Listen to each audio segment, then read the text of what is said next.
O, mga Procops. Ayan na yung final product ng beef brisket natin. Ilang oras yan? Nag-umpisa ng alas 11. O, natapos alas 8. Yun, sample. Mga Procops. Wow! Pwede na rin. Unang try. No. Ang tanong, lasa. Ang ginamit pala naming kahoy dito, mga Procops, Lanzones. Brad, maganda na, maganda. Brad, panalo. Pero hindi siya ganun pan juicy, no? No?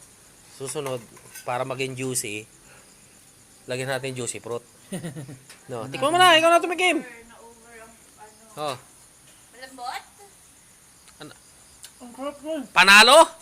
Puta, panalo. Yun. O, paano mga Procops? Boysen pala, baka naman. Boysen.